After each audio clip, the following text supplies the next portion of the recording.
నరేంద్ర మోడీ గారిని మనస్ఫూర్తిగా అభినందిస్తున్నా, ధన్యవాదాలు తెలియజేస్తున్నా. అన్ని విధాలా సహకరించారు.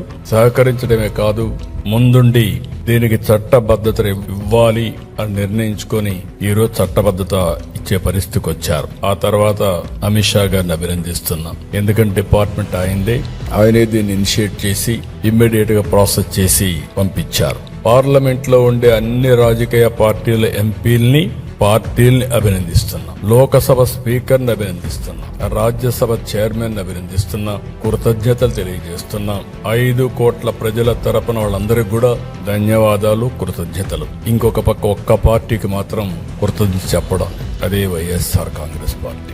ప్లాన్ ఏ, ప్లాన్ బి, ఈ రెండు చూసినప్పుడు నాకు అనిపిస్తుంది ప్లాన్ ఏ మొన్నటి వరకు 3 రాజధానులు 3 ముక్కలాట్లు, ఇప్పుడు ప్లాన్ బి.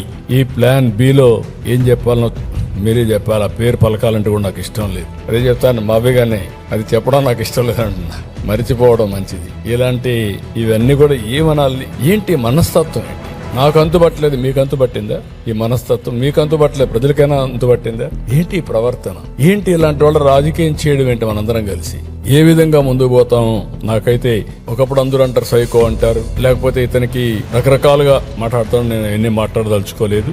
ఈ రోజు దేశమంతా పార్లమెంట్ లో మనకు సపోర్ట్ చేసి ఈ రాజధాని రావాలి, అమరావతి అభివృద్ధి కావాలి, ఆంధ్ర రాష్ట్రం బాగుపడాలి, దేశ అభివృద్ధికి కూడా దోహదం చేయాలి అని వాళ్ళందరూ మాట్లాడి యునానమస్ గా అమరావతికి సంఘీభావాన్ని తెలియజేశారు. అమరావతి నిలబెట్టారు. వాళ్ళని తప్పుపడుతున్నారు. చట్టబద్ధత ఇవ్వాలనే ఉద్దేశం తీసుకొచ్చాం. వాడికి అయిపోయింది. ఇంకా ఎవరి వల్ల అవుతుందంటే, ఒక రీజనల్ పార్టీ 3 సీట్లు ఉండేవాళ్ళు, ఆంధ్రప్రదేశ్ సీట్లు 25.